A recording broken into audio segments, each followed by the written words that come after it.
बिहार में लोकसभा चुनाव के लिए इंडिया गठबंधन के दलों में सीट बंटवारे का फॉर्मूला तैयार हो गया है।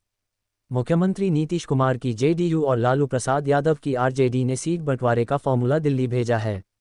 सूत्रों के मुताबिक इस फॉर्मूले में जेडीयू और आरजेडी को 17-17 सीटें देने की बात कही गई है। वहीं अन्य 6 में से 5 सीटों पर कांग्रेस तो 1 पर सीपीआई माले को चुनाव लड़ाने का प्रस्ताव है। गठबंधन में शामिल सीपीआई और सीपीएम को एक भी सीट नहीं दी गई है।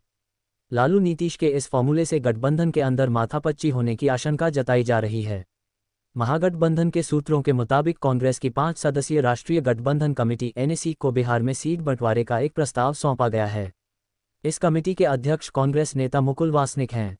कांग्रेस प्रदेश अध्यक्ष अखिलेश सिंह ने शुक्रवार को एक चैनल से बातचीत में कहा कि कमेटी के सामने सीट शेयरिंग को लेकर प्रस्ताव पर चर्चा हो चुकी है। कांग्रेस की गठबंधन कमेटी का गठन समान विचारधारा वाले दलों और इंडिया गठबंधन के क्षेत्रीय सहयोगियों के साथ सीट बंटवारे पर बातचीत करने के लिए किया गया है। इस मुद्दे पर आरजेडी के एक शीर्ष नेता ने बताया कि उनकी पार्टी और जेडीयू को 17-17 सीटें मिलेंगी, जबकि कांग्रेस को 5 और 1 सीट पर सीपीआई माले चुनाव लड़ेगी। उन्होंने कहा कि सीट आवंटन शाम के 5:17 5:1 अनुपात के तहत किया जाएगा। उम्मीदवारों और अन्य मुद्दों पर आगे की बातचीत पर काम किया जा रहा है। ये सीट शेयरिंग फॉर्मूला लगभग फाइनल है। वहीं कांग्रेस के शीर्ष सूत्रों ने कहा कि एक वैकल्पिक फॉर्मूले पर भी विचार किया जा रहा है, जिसके तहत जेडीयू को 17 सीटें दी जाएंगी, जबकि बाकी की आरजेडी को मिलेंगी। आरजेडी अपने ही कोटे की 23 सीटों में से कांग्रेस और वाम दलों को सीटें बांटेगी। महागठबंधन के सूत्रों ने कहा कि सीट बंटवारे के समझौते पर मुहर लगाने के लिए एनएसी के जरिए कांग्रेस और क्षेत्रीय दलों के बीच कुछ दौर की बातचीत होगी। इसकी घोषणा इंडिया गठबंधन के तहत सभी 28 पार्टियों के नेताओं की एक प्रस्तावित वर्चुअल बैठक के बाद जनवरी के अंत तक होने की संभावना है।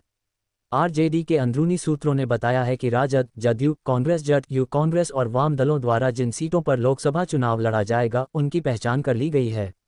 जीत के कारक के आधार पर सहयोगी दलों के बीच कुछ सीटों पर हल्का फेरबदल हो सकता है।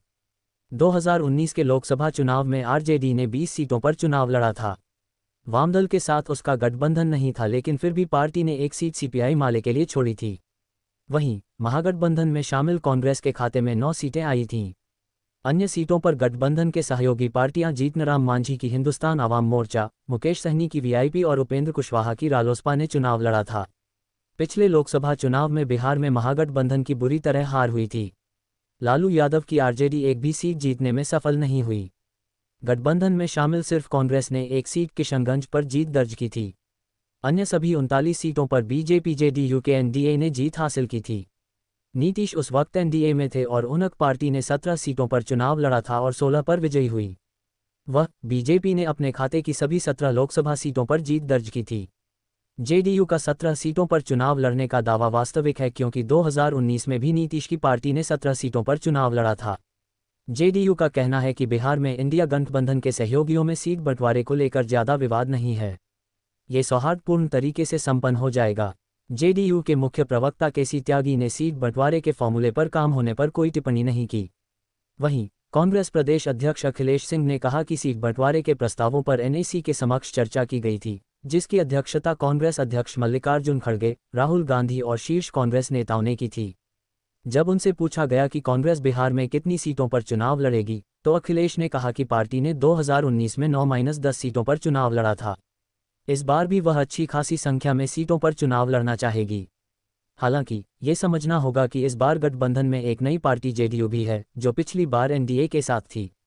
ऐसे में सभी पार्टियों को लचीला होना होगा और हम एक साझा सीट शेयरिंग फॉर्मूले पर समझौता करेंगे।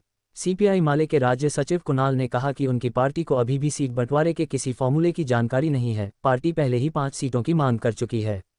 ये पूछे जाने पर कि क्या सीपीआई माले 1 सीट पर समझौता करेगी, तो कुणाल ने ना में जवाब दिया।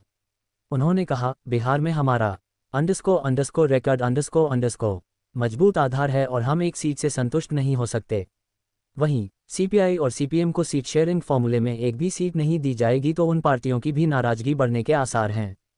कहा जा रहा है कि लालू की पार्टी आरजेडी भी जेडीयू के बराबर सीटों पर चुनाव लड़ना चाहती है। जेडीयू अगर 16 सीटों पर चुनाव लड़ती है तो आरजेडी भी 16 पर अपने प्रत्याशी उतारना चाहती है।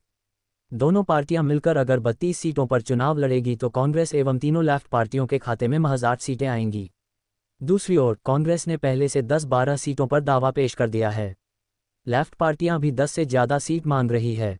ऐसे में इंडिया गठबंधन में बिहार का सीट बंटवारा काफ़ी चुनौती भरा साबित हो सकता है।